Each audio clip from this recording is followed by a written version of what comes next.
Hey there. Welcome to the Gyro Step, a Milwaukee Bucks podcast, proudly a part of the Blue Wire Podcast Network and GSPN. I am TyTy Windisch. I am joined as always by my engaging co-host Rohan. Katti. Rohan, how's it going? Doing really well, Ty, because let's not waste any time here. Yeah. We have a big time guest here on the Gyro Step. We have TyTy Washington Jr., the newest member of the Milwaukee Bucks, signed a 2-way contract with the team. He joined the podcast. We had a great conversation about his career, the Bucks, the upcoming season, and NFL stuff, just everything. It was just an all-around great conversation. Yeah, the NFL part was kind of out of nowhere, but it was just, TyTy is very fun to talk to. For anyone, I don't know if anyone is interested in this deep lore, I did admit that I changed my Twitter X handle and this podcast thing to TyTy because of the move. You can all see live or listen live if you're on YouTube or a pod platform how that went over. Spoiler alert, pretty well. He's a pretty agreeable guy, but was great hearing about his expectations, his experience with the Bucks so far, his season in Houston and with Rio Grande, the G League team, and we couldn't thank him enough for giving us the time to come on the show. Thought it was a really fun listen, so we hope you do too. If you haven't, Before we actually get to the conversation, though, if this is your first time listening, first of all, welcome. This is we talk all things Milwaukee Bucks here on the Gyro Step. If you want to find all of our links for the Gyro Step Podcast Network, check out gspn.info. We've got Green Bay Packers stuff. We got Milwaukee Brewers stuff. We got movie stuff. We got whatever you want. It's all the links are at gspn.info. We have a Discord server which you can get into. We have everything. Just check out gspn.info to find all things GSPN, and make sure you subscribe on whatever platform you're listening to this or watching this podcast platform of choice, or watching on YouTube. Make sure you're subscribed. Helps us out a ton. And without further ado, here's our conversation with TyTy Washington. Hey there. Welcome to the Gyro Step. Again, we'll probably do an intro before this, whatever. I'm Ty. I'm here with Rohan as always, but a very special guest, the one, the only, the newest member of the Milwaukee Bucks, one that we are extremely excited about, not just because he's on the podcast. You can listen to past episodes. We've been excited. TyTy Washington Jr. TyTy, how is it going? And welcome to the Milwaukee Bucks. Hey, man. Thank you for having me. It's going pretty well, man. Just, trying to get used to this new city. So far, the weather's pretty good, so I've been really enjoying that for sure. Do you like fall? Do you like warm? If it's probably like 60 right now, are you a fan of that? Yeah, for sure. Good. For sure. Okay. I was going to say, if that's cold, it's going to get real bad for you. But if you like this, you'll be happy enough of the time, I think, off court to make it through. Nah, for sure. I mean, I've heard about Wisconsin being really cold. And since I've been here, that's all people have been telling me. I'm from Phoenix. Everybody's like, the weather is very different. When it's winter out there, it's going to be cold and you're going to feel it.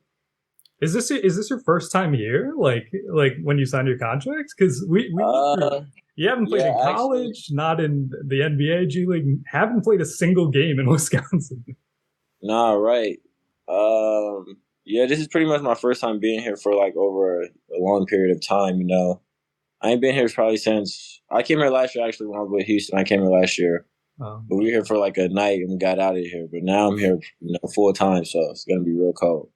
What are your first impressions of the city overall? Any nice finds you're sort of enjoying so far, or are you still getting acclimated?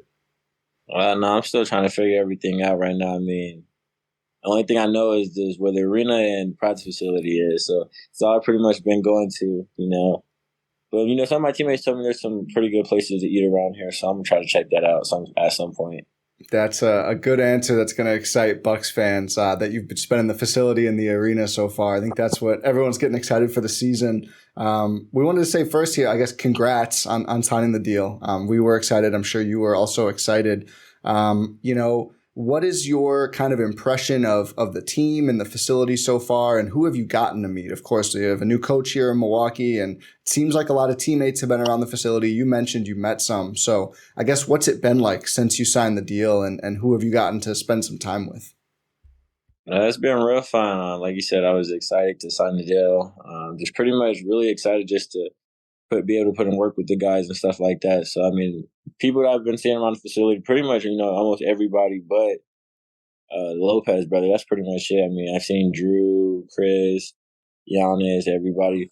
So, I mean, I pretty much really haven't, just stuck on the one person's wings. It's pretty much just been, all showing love to each other.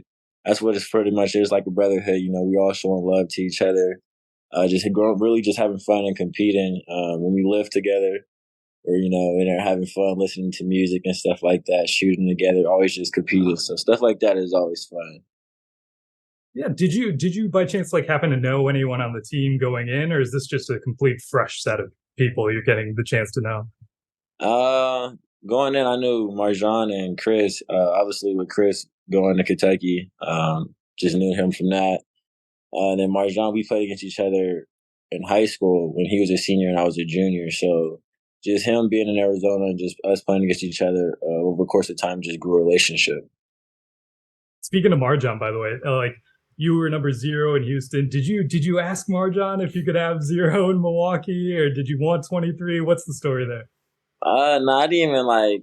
I obviously knew he was number 0, so I didn't even like go out my way to ask him anything like that. So I just chose number 23 because my mom, she wore number 23 actually when she played. So I was just like, it's perfect for me. That's awesome. It's a very cool number, worn by a very, very cool Buck, Wes Matthews, who we were also a big fan of. So really a fan of that number. Have you gotten to meet or work with Adrian Griffin at all, the newest coach of the Milwaukee Bucks? And if so, what's your kind of early impressions of him? If you spoke or met him or however it's been going so far? Yeah, he's been around the facility a ton, watching us, do our individual workouts, our group workouts, stuff like that. I got to talk to him after a couple of our workouts. He's just pretty much telling me, he wants what's best for me. So he's always going to be on me hard, challenge me, push me to my limits because, he's been around the game for so long, especially the NBA. So it's just, he knows what it takes to be a good player in this league. He knows how to last in the league, obviously. So he's just on us every single day, and just trying to just teach us to become better. That's pretty much it. For sure. Have you gotten a chance to like really talking with Adrian Griffin, like sort of understand what his vision for the team is like? Because like Bucks fans, everyone who follows the Bucks, it's a new day, it's a new age. Everyone's sort of like trying to figure out how this team is going to look. Obviously, we can't really see it until you guys take the court, but like, what are you sort of getting at for like what's going to be the vision for this team? Easy buckets and intense defense, pretty much. I'm not gonna say too much.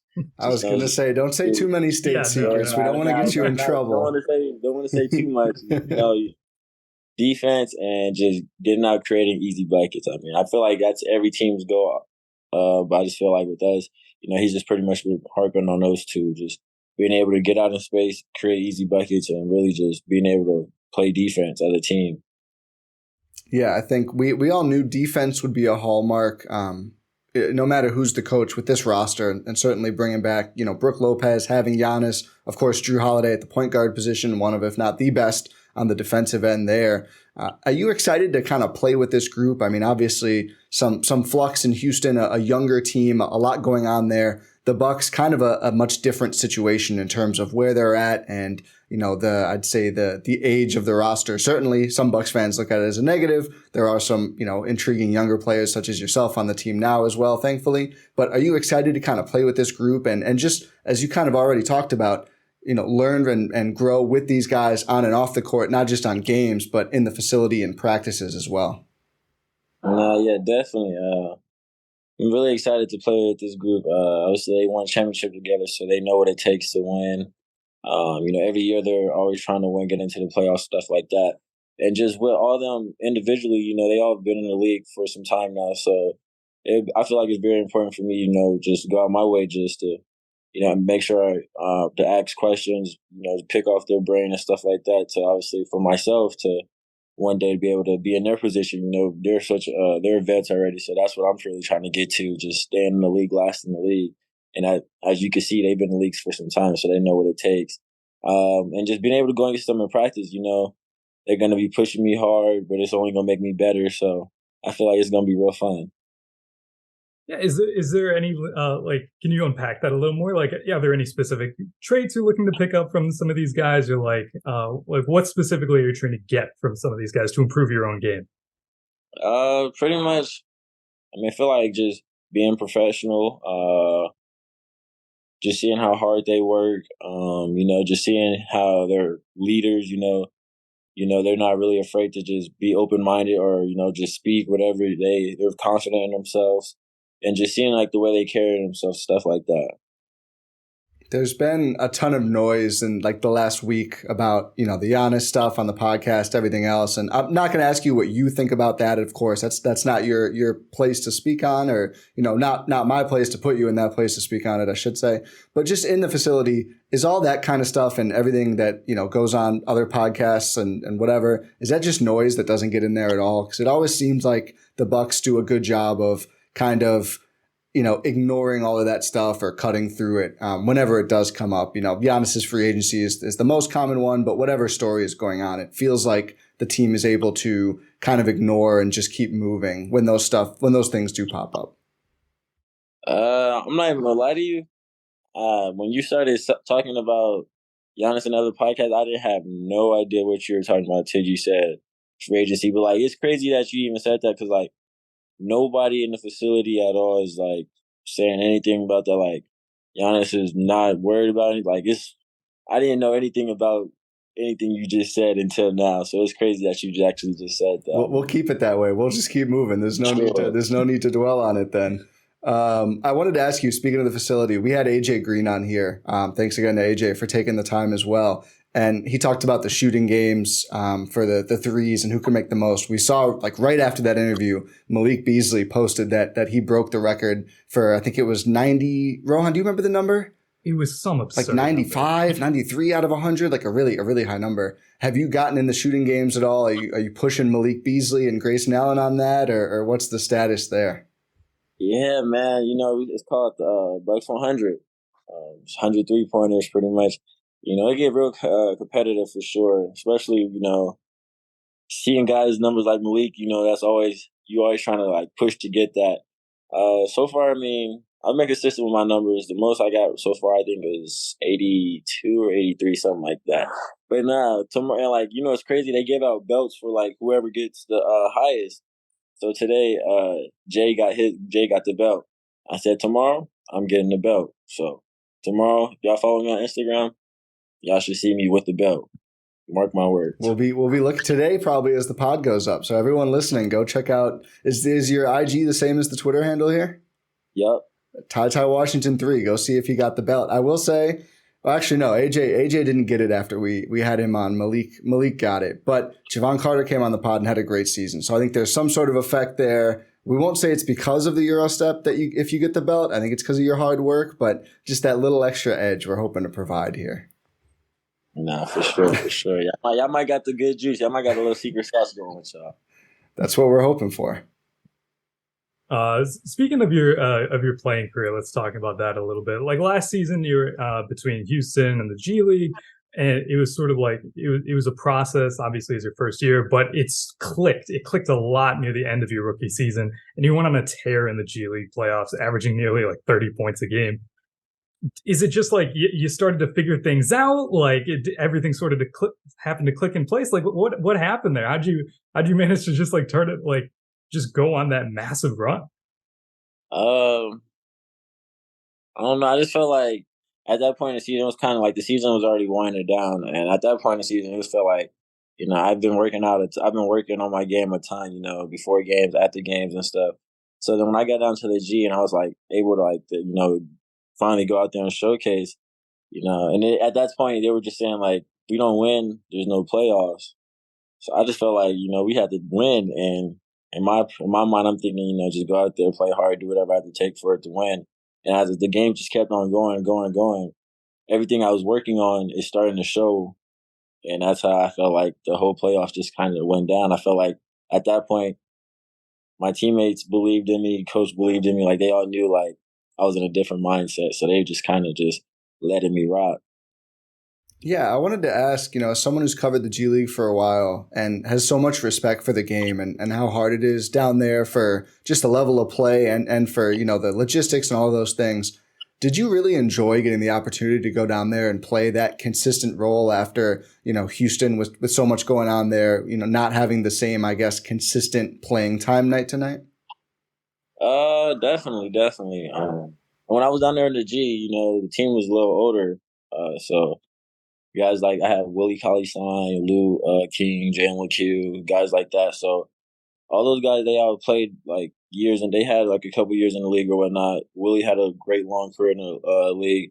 So when I was down there, he took me kind of under his wing and was kind of just telling me his little story about him being in the NBA, the what to do, what not to do, stuff like that. And with just me down there, like you said, getting consistent minutes, it was just fun being able to just play basketball. I mean, I love the game basketball. I love playing. So just me being on the court down there, I was just having fun and just being able to show everybody what I can do. Yeah, is that like what's that process like compared to when you're with the NBA team versus with the G League team? Do you keep the same mindset, or are you trying to like focus on different skills at the different levels? Like, what is there any mindset shift there? Nah, not really. I mean, my mindset, regardless of like whatever stage of basketball I'm playing, my mindset will always forever be the same. Go out there, play basketball the right way, and just play hard. And at the end of the day, try to get a win. I wanted to ask you about, the right way, because I think point guard is such a fascinating position to think about, because especially in today's league where it feels like more often than ever, point guards are great scorers too. You're certainly an example. We just talked about, 30 a game basically in the G League playoffs, but you also, I believe, broke John Wall's assists in a single game record at Kentucky, which awesome, by the way. But how do you kind of find that balance between, when to get your own shot, when to open up for a teammate? Because I always ask this to players who are on the ball a lot, because it just seems like, is it all flow? Do you think about it? Like, oh, I haven't gotten him the ball in a while. What kind of goes into playing the position at a high level? I feel like for me to be able to balance, I just feel like the basketball is always going to find great energy. So if you like playing hard, if you've always playing hard, and you just giving everything you got, the ball going to find you and it's going to reward you with a basket for sure. But I feel like the way it balances, I feel like the more pressure I put on the rim, or if I'm getting going early, I know the attention is going to be drawn to me. So then that sets up my playmaking, and just being able to play with shooters and big men, get to the rim. Big man steps up, alley-oop. If he doesn't step up, it's a floater. Like, just keep trying to basically just keep the game simple, Never, like you said, overthink it or anything like that. Just take what the defense gives you.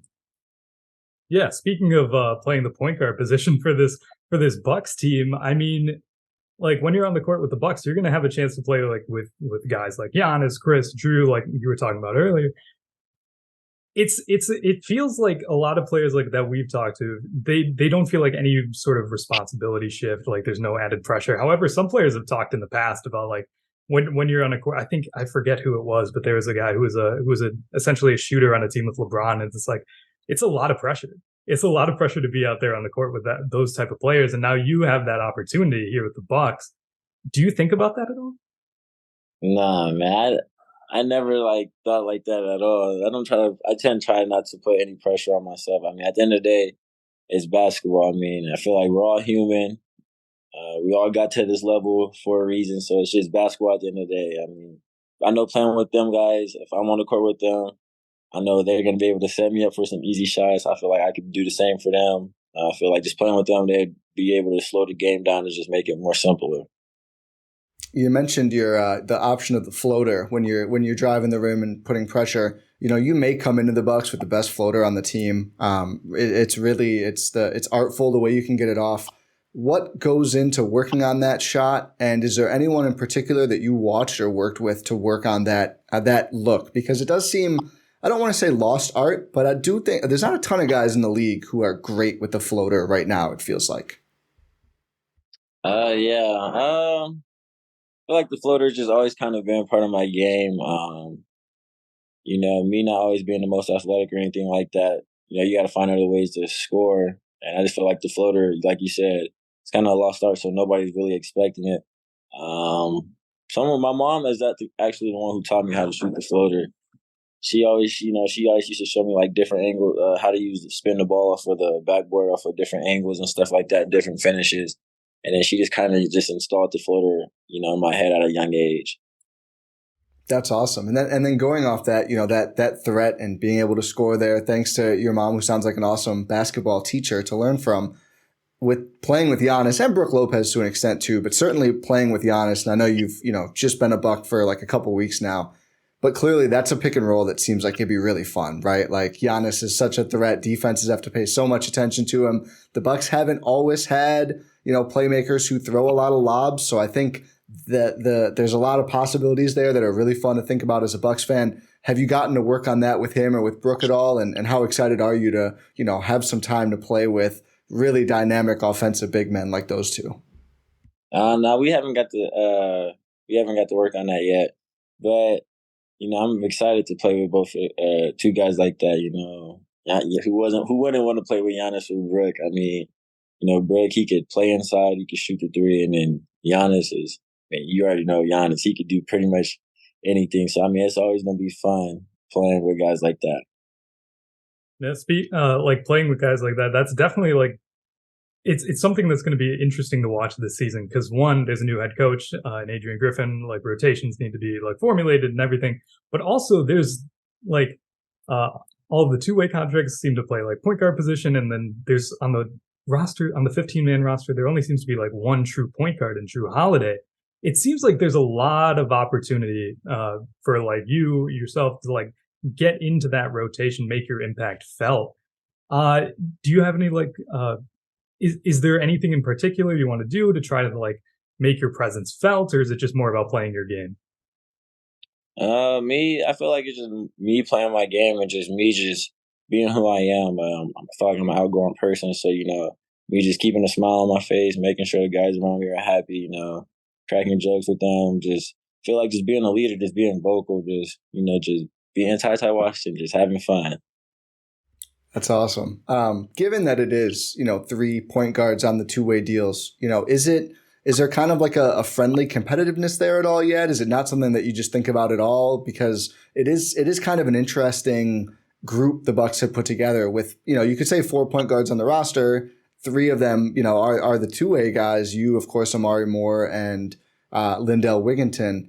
But of course, there's also Khris can handle the ball. Giannis can handle the ball. It's a little more nuanced than just those are the only 4 point guards. But it is a kind of an interesting, almost like a positional battle you'd see in the NFL. Does it feel that way at all? Or does it just feel like, business and getting better and all of that stuff? It doesn't feel like, obviously we're going out, we're battling, we're competing and all that, but no one's like necessarily like, oh, we're battling for the backup or anything. At the end of the day, we're just battling as two competitors. Just, this is our job at the end of the day. Like you said, it's a business. So we come in here, we pretend to our job, we just have fun, compete, we work out together, we kick it with each other. Like, we don't get into all of that, Yeah. At the end of the day, it's a business. So whatever happens, happens. But until then, we're just having fun and just having fun doing our job, just competing and stuff. Absolutely. I wanted to ask, this summer was a lot going on for you.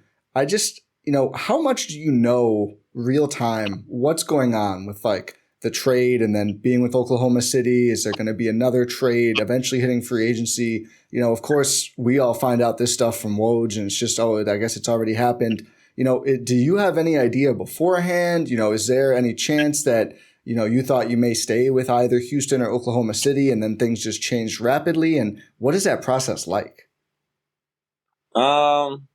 That process is a little chaotic, but at the end of the day, that's the business side of it. I feel like I have a really good agent, so feel like he knows what he's doing. He always keeps not only myself but my family into the loop. So yeah, like when times like that happen, like when trades and all that stuff go down, my dad and my agent are like the first ones to know. We're always on the group FaceTime and stuff are going down. My agent keeps me in the loop with everything. He checks on me. So, he pretty much at this point, he knows I'm young. I'm barely going into my second year. So he knows that he's trying to teach me the business as, day by day as things goes on and stuff like that. So it's cool. It is a business, but do you have that sort of like chip on your shoulder, like, oh, I want to prove these teams wrong sort of attitude, or is that just not a thing? No, definitely. I feel like, everybody plays with a chip on their shoulder. Some people may have multiple chips, some may not, but I feel like, at the end of the day, as a competitor, you have to play with a chip on your shoulder. Whatever that may be is whatever it may be. For me, my chip on my shoulder is I just want to prove everybody who don't believe in me. That's pretty much it. It's a pretty good diplomatic answer, TyTy. That's a good way to approach that question, I would say. You know what I think of every time I hear the term chip on your shoulder, by the way? I can't remember who it was. If either of you remember, someone actually tattooed like a potato chip on their shoulder because it's like, I'll always have a chip on my shoulder. It's like, might be it. I mean, you do you, but like, I can't remember who it is though. Hey, I'm not gonna lie. That's smart. That's very smart. Whoever did that is smart. I like that. We'll have to look up who it was. On the brighter side of this all, of course, it ends with you signing with the Bucks. You know, why Milwaukee? Why did it make sense to, you know, come and take that basically the last roster spot here, you know, last open one, I mean, and play with this team and, you know, like you said, you know, somehow only going into year 2 here to keep your career going the right way for you? I feel like for me, Milwaukee was the best fit. Just looking at the roster wise, I was, like you said, one of the last teams with the roster spot. That's always the goal, is just, you know, to make someone's roster. And I just felt like here would be the best opportunity for me. That I could come in, learn from the point guard, Jrue Holiday, learn from other guys, you know, just hopefully get the spot. But I mean, I felt like it was a good situation because my agent, he helped out a lot. I mean, like I said earlier, I'm young, so he knows the business better than I do. So he talked to me and my dad. He presented some options, and he just broke them all down. And pretty much everything he broke down, I felt like it was just for me just to go to Milwaukee, and that's how I ended up here.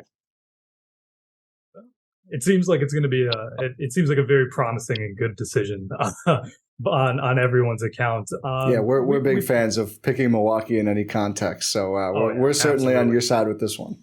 I will say that Ty he's been on the TyTy Washington Jr. train to Milwaukee for a while now.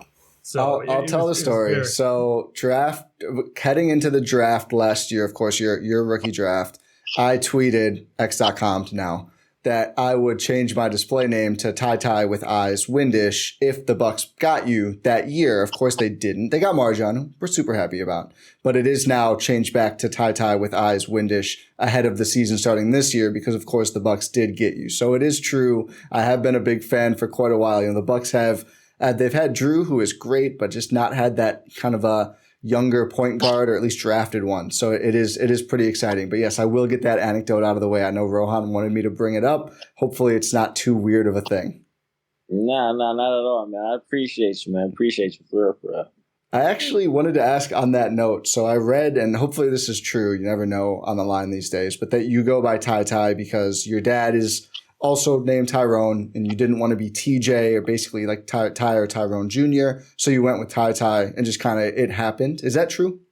Yeah, that's how my mom gave it to me. Pretty much, you know, I feel like I'm not a TJ type of guy. No, there's nothing wrong with being named TJ. For me personally, I just felt like it didn't fit me. No, go ahead. Sorry. And then after that, I mean, I just felt like my mom gave me TyTy. She kind of told me why she gave it to me, and boom, that's how it happened. I actually have kind of a similar thing. So I'm a Tim Jr. or would be. So it could be like Tim Jr. or TJ. Didn't love those options myself as a kid. And I was like a Timmy for a while, but Fairly Odd Parents. Like it's hard to grow up as a Timmy. So that's how I came to Ty with an I. So I wanted to ask, you know, do you embrace having kind of a unique name compared to a lot of people? And do you enjoy getting social media handles pretty easily as well, like I do? It is pretty nice for that as well, it seems. Definitely. You know, I feel like you said, name's unique. So I just feel like, you know, not everybody, like you said, I mean, you're Ty with an I. That's the first time I ever seen that, Ty with an I. So that's hard.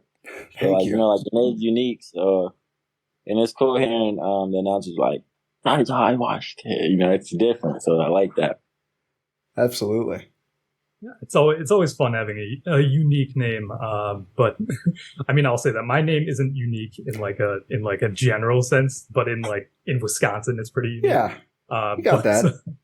I guess getting back to basketball discussion here, but like this offseason, obviously, like we had talked about earlier, a lot of you mentioned it was like chaotic, hectic. From a skill development standpoint, like what specifically have you been working on this summer to really improve your game? I say the biggest thing I worked on this summer, for me, I probably would just say my three ball, really just being consistent, being able to be consistent off the catch, off the dribble, just different situations and stuff like that. And I just feel like, just being more comfortable shooting, just being able to just more comfortable seeing the ball going, just getting a lot of reps up. Pretty much that, and just pretty much, different finishes around the rim and stuff like that. Going in there against guys taller than me, just being able to finesse around the rim. For sure. Speaking of shooting, I mean, like you do not have an unconventional shot form, really. But like, I'm curious, how much in the NBA or even in the Bucks, you don't have to say specific names or anything, but like, is there an emphasis on like really like, do they want people to change their shot form, sort of like stick with what they're used to, like? A lot of players have like unconventional shot form. Like example, like Tyrese Halliburton, he sort of fell in the draft because people were concerned about whether his jumper was really going to translate from the college to NBA. And turns out, yeah, it does translate pretty darn well, even though it is a little bit of a weirder looking shot form, a little abnormal. Like, have you noticed in the Bucks, the NBA, whatever you want to say, that like coaching staffs, they're more likely to sort of have players stick with their current shot form or like try to alter it if necessary? I feel like if it ain't broke, don't fix it. I feel like the coaches. I feel like the coaches, they give us kind of the respect of us letting us shoot how we shoot. I mean, obviously we all got to this point for a reason. But they're not afraid to give us tips or anything. They could definitely. Now I'm not gonna say change your shot or anything, but they could definitely not somewhat correct it, or they could tell why they're passing you the ball if you're missing short or long. Shoot it up or something like that. Give you pointers or tips, and no, 9 times out of 10, whenever they do that, the next shot goes in. So they kind of know what they're talking about. Have you gotten to use the Noah at all, or know what it is? The shooting automated shooting system. I think Brooke Lopez kind of popularized it and brought it to Milwaukee. I haven't used it out here, or I'm not too sure if I have. But I mean, I've used one before, Got so it. I know how those things work. Yeah, I know that for Brooke, is at least in particular, he really cites it as huge for kind of making the leap from starting to take jump shots to being a really efficient 3-point shooter, which is still crazy at his point in his career. He was able to remake his game like that. Always a cool thing. But it was funny. I was watching your tape in the G League and the NBA last year.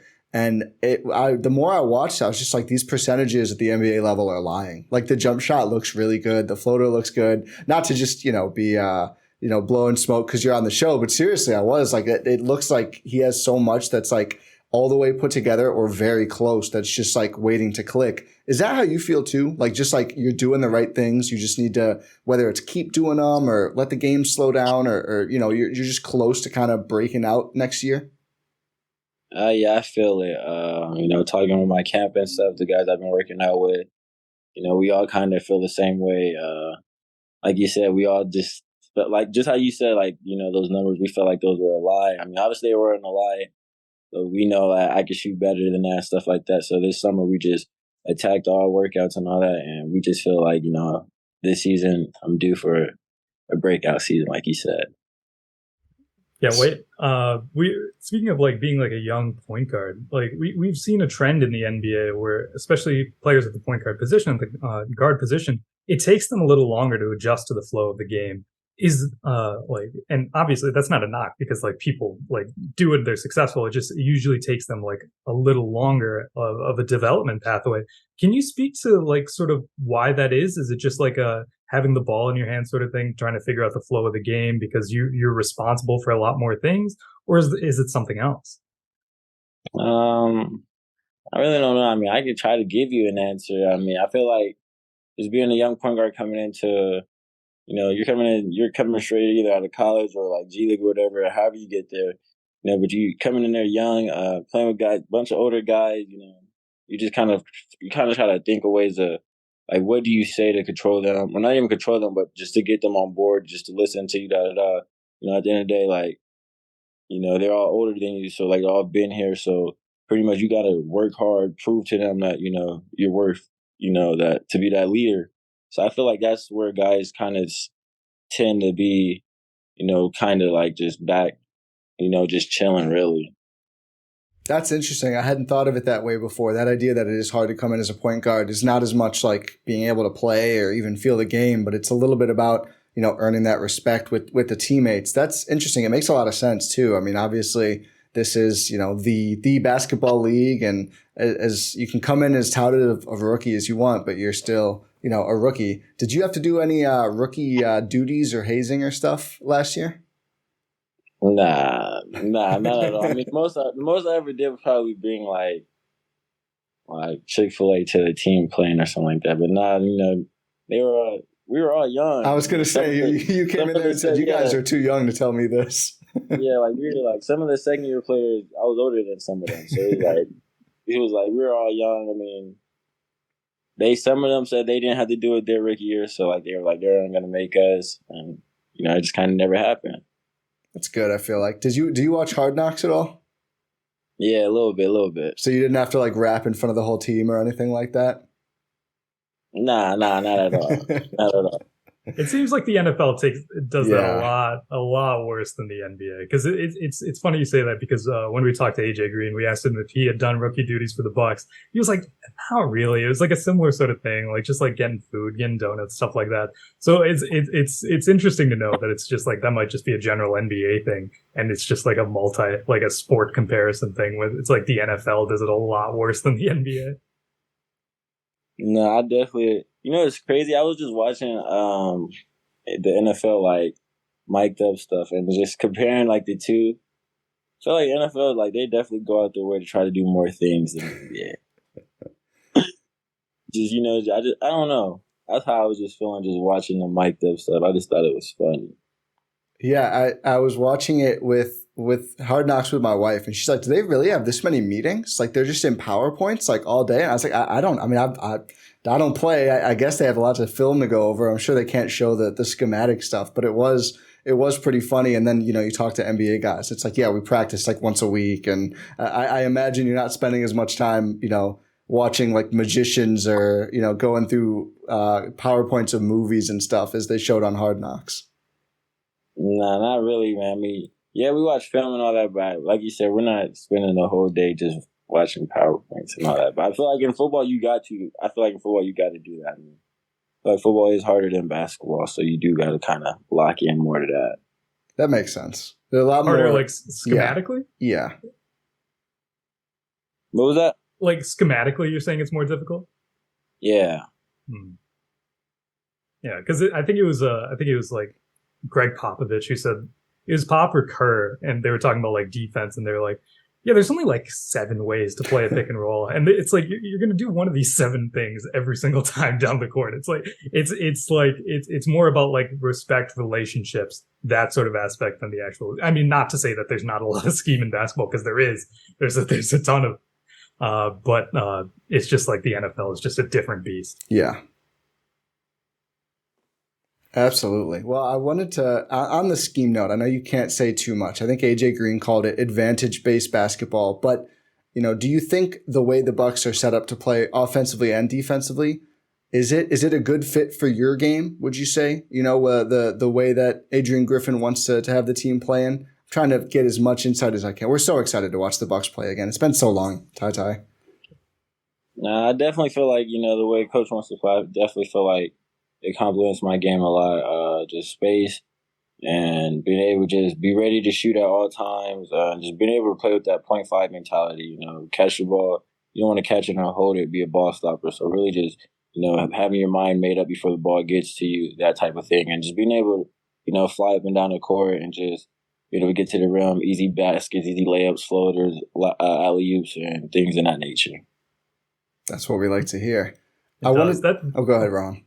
No, I was going to say that sort of like play requires a lot of like team lock-in. Do you think like that's like everyone needs to be firing on the same cylinders if you want to play that sort of like advantage-based basketball? Because it's like if you make one misstep in a rotation, it messes it up for everyone. It's so team-oriented. Is that just like something that in NBA circles, is that something that comes with practice, or is it with relationships? Is it some combination of both? Like, is it like how much you know the other players, or how much the players know the scheme? I feel like it could be a little bit of both. I feel like, the more time you spend with someone or the team or in that nature, the more likely you would be, on the court and stuff like that. And just being able to hold everybody accountable and everybody just willing to buy in, like you said, be able to just lock in. And at the end of the day, we all have the same goal in mind. Coach wants this done, and we all feel like we're gonna get this done. Like we want to get this done, so we all just locked in and as we're doing it, we're just always having fun. Still keeping a smile on our face, finding ways to joke about things in the midst of doing it. Going into this first season here with the Bucks and potentially Wisconsin Herd, do you have any expectations for your season? Of course, I'm sure you want to get better and improve and all of those things, but is there anything concrete that you look toward? Any statistic or I don't know what it would be, but I would love to hear from you if there is anything that, you would say right now, I feel like I had a good 23-24 season if fill in the blank, basically. To be honest, no, I don't really have no expectation. Just for me, I feel like just go out there and just show the world how TyTy Washington plays basketball, like I've been doing my whole life.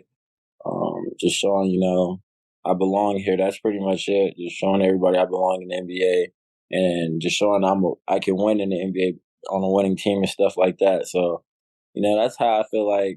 That's how I feel like I'm viewing this season. Just going there with a winning mentality and just going in there with I don't care what no one thinks about me.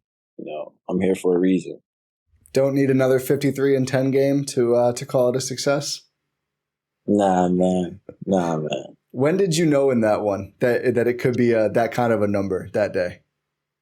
I think like midway through the third. I remember looking up to check the score, and I seen my name, and it said 27. I think I had 6 or 5 minutes left to go in the third, and I looked up at 27. I was like, I might get 40, and then I got to 30. I got to 35. I was like, I looked up, yeah, I'm going to get 50. That's awesome. I remember Javon Carter was asked that question. Was it the Thunder? Was it the Thunder game? It was Rohan? the Thunder game. It was the Thunder game. He was asked when he knew I think he had 36 against OKC. It was a great game. It was awesome. And this is the best answer ever. When I woke up with just a completely straight face. I don't know if you were aware of that or not. I always laugh at that one. It's just, it was so cool too. I thought in the moment I was like, this is the coolest thing ever. But a lot of people got a kick out of that answer. It was complete deadpan. He's just like, when I woke up, and then just silence. No, that's crazy. We were afraid before that pod because you see things like that, and I'm like, is he gonna smile? Is it gonna be the most serious? But it was a very fun episode as well. So, but yeah, that was I wanted to see if you were on the same wavelength. I knew going into the arena that day I was gonna have 53-10. No, it's a crazy backstory behind that game, but I don't want to say too much. Well, you can't. You got to say at least a little bit now. Just know in that situation, going into that game, we didn't have a few players because they were injured, but we still had I'm not gonna say the guy, but we still had the other two guys. So it's three on the RGV team. It was three of us, the scorers, me, and then the two other guys. Right before the game, we knew going into Stockton, they were best team or whatnot, and we knew we couldn't lose the game or whatever. So before the game, we were in the locker room. Our lockers are always next to each other. Before we went out, I was like, bro, y'all know what we got to do. We all got to go out there and have a good game. We went out there and just say 1 out of 3 had a good game. Well, you certainly tried your best to make up for the other two based on that performance. Was that game the on-court highlight of year one, or was it a time with the Rockets, your debut, first basket? What stands out most when you think back to your rookie season? I think most definitely my first. I'm not even gonna say my first basket. I'm gonna say my first point. It was against the Clippers. Against the Clippers right before my birthday.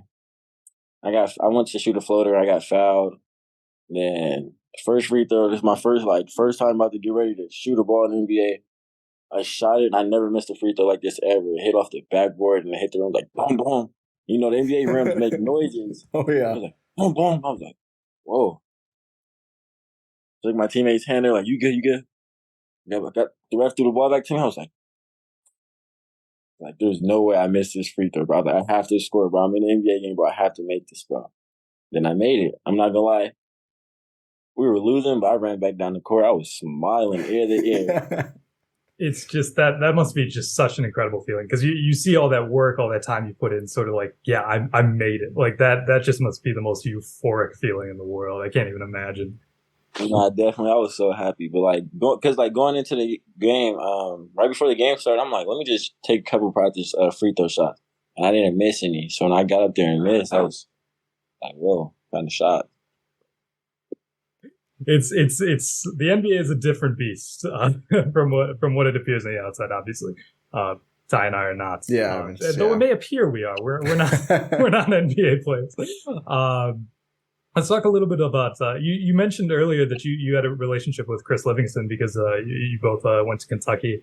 Kentucky guards, they have a really good reputation in the NBA. Do you have like any of your favorites that you like had like growing up, or like when you were with the team, or like any favorite Kentucky guard, or one that you model your game after? Nah, not necessarily model or anything like that, but I mean, I like watching Tyrese Maxey and Emmanuel Quickly. I feel like our games are kind of similar. You know, we're all kind of, same height. And a lot of people say we all kind of look alike, which is kind of crazy. But, I feel like I watch them too a lot, just seeing their success that they're starting to have in the NBA, just seeing how they figured it out and all that. I remember my time when I was in Lexington, they came back and they were working out, playing 5-on-5 and stuff against us. And when we were down there, just both of them were kind of just telling me what to expect going if I was to go to the NBA or whatnot. They were just telling me like what to expect and just how to go about things. Do you feel like that aspect of kind of sharing the college with other players is maybe the most important? I mean, obviously it's great to, accomplish similar things on the court in your various times there, but that, kind of having that ready-made pipeline to get into the league and know a little bit more going in than you otherwise would have? Yeah, definitely. I mean, because then not to never get too high, never get too low, just kind of remain the same, and just when you get that time to play against them, it's like a little moment before the game or after the game where you guys you guys just talk, and you guys be like, no, just a year ago you were on campus and I was down there talking to you, but now look at us, we just played against each other, stuff like that. I feel like that's always fun.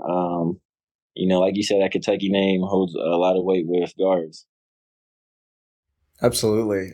Of course, you had the first commit to Creighton and the crazy situation that happened there. Ended up switching high schools, had pretty wild situation in Houston, and then tumultuous offseason. It's been a pretty crazy basketball career for you so far. Are you feeling like you find the right calm situation and things are just going to feel a lot easier for you? Because everything that you've been able to achieve so far, it's been a ton. It feels like it's been through like a pretty wild ride so far. Are you just excited to maybe, find a couple years somewhere and just kind of, be maybe not easy, nothing is easy, but, maybe a little more relaxed circumstance going forward? Yeah, man. I mean, just feel like for me, it's really much just keep my head on straight, stay focused on my ultimate goal, and just, weather the storm. Like you said, I went through a whole lot, and here I am still standing. So pretty much just like my dad always told me, keep my head high, and, just follow whatever I want to be in life. And I want to be a professional basketball player. So just keep my head on that, stay focused on that, trust and believe in the people around me. And I feel like no matter how obstacle happens, it's going to happen. I love that attitude.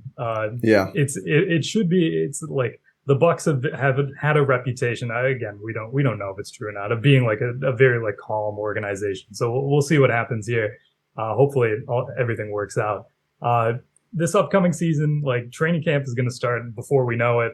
You had mentioned a lot of guys aside from the Lopez twins have really been like in the facility. They're probably just at Disney World. They're at Disney for sure. They're 100% at Disney. Where else would they be? It's so funny. I love that those two as characters. It's amazing. Yeah. Great to have Robin Lopez back with the team. But like a lot of players are at the facility. Things are starting to come together. It feels like the season's approaching because it is. Is there something in particular that you're like really looking forward to about this season? or just like be like something you want to do in the city? Just like what are you most excited for about the 23-24 season in Milwaukee? For me, just the home games and just having that feeling of just, winning games. I feel like winning takes care of everything. So win games and everybody's happy. City's happy, players happy, coaches happy. So just really pretty much is winning games pretty much. That's what we're looking forward to as well. I saved a true hardball question here for the last one, I believe, unless Rohan has any more good ones. Which one of your new Bucks teammates should come on the podcast next? Ooh. And will you put in a good word for us? That's the second. That might even be the harder part. You can lie if you want to. That's okay. Ooh. Who should? I'm going to assume it's hard because it's so much fun. You can't decide, not because it's like, oh, it's such a drag. I don't know who I'd want to. I gotta get my man. I gotta get Jay Crowder on here, man. Yes. Boss man. Yeah, I gotta get the boss man on here, man. Come on. We would love to have boss man on the pod. We would love to have boss man on the pod for sure. I gotta get him. Do you enjoy like player podcasts and stuff? Because like like Thanasis, he has his own podcast. Like a lot of players in the league are starting to like do their own pods. Like Paul George probably has the best one by far. His podcast P is incredible. Yeah. Like, do you like that trend? Do you think that's something? I feel like those are pretty fun. I mean, I watch them a lot. I watch Jeff Teagues a lot. Jeff Teagues is funny. So funny. But no, I feel like, guys doing that's pretty cool.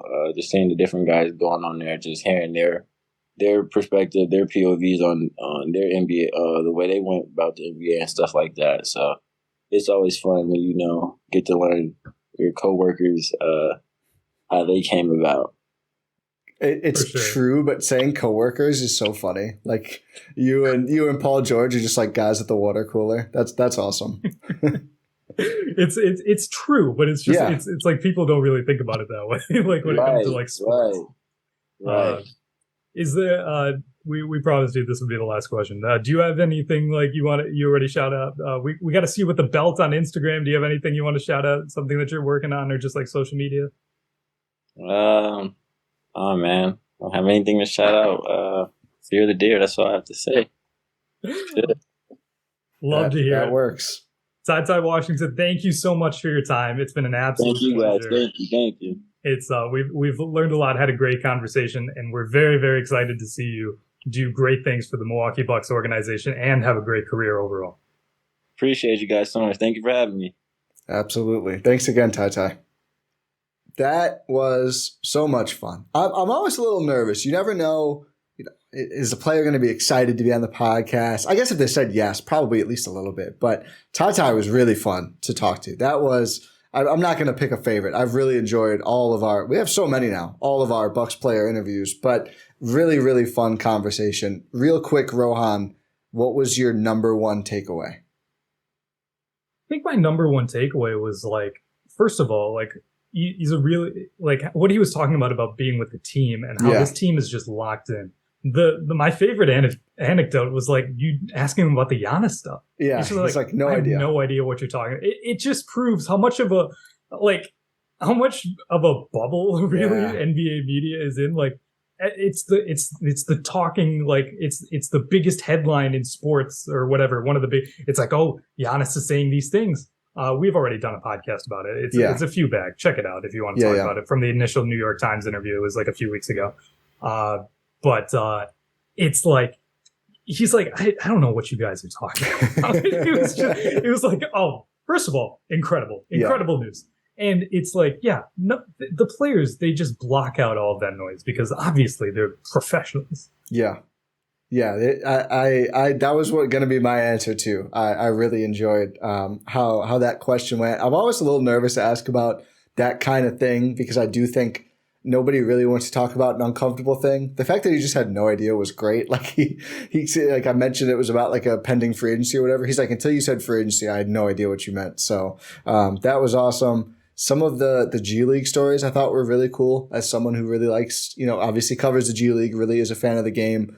Hearing that Willie Cauley-Stein was his vet. One, super cool that Willie Cauley-Stein did that. Two, I feel ancient because I remember like a sack I was blogging about the Sacramento Kings when they drafted Willie Cauley-Stein, and he was going to be the generational defensive player. I'm glad he's still carving out a good career for himself, but super cool to hear that. And then some of the G League stories as well behind the 53-point game were really fun too. So hard to pick one favorite moment, but yeah, the Bucks facility just being like blithely not caring about the Giannis thing is awesome. That's probably from like the full Bucks perspective, the number one thing. Although when he talked about his floater or pick and roll decision making, that did get me excited too. Yeah, it's going to be really interesting. Like he talked about, how his game really fits with Adrian Griffin and his vision for this team. It's just making me that much more excited for this upcoming NBA season. I can't wait. I know we're still like about a month away, but like, man, the time, it can't come fast enough. That's true. So, and yeah, we appreciate TyTy taking the time, helping to pass that time a little bit quicker. Hope everyone liked this episode again.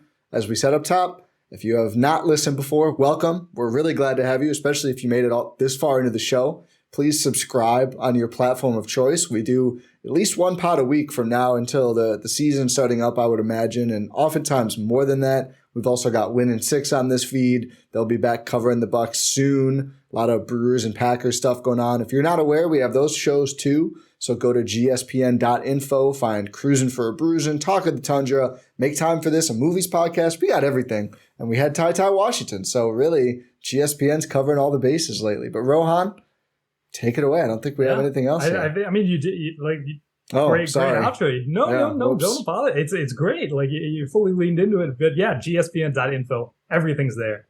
Pod random, and we'll talk to you next time.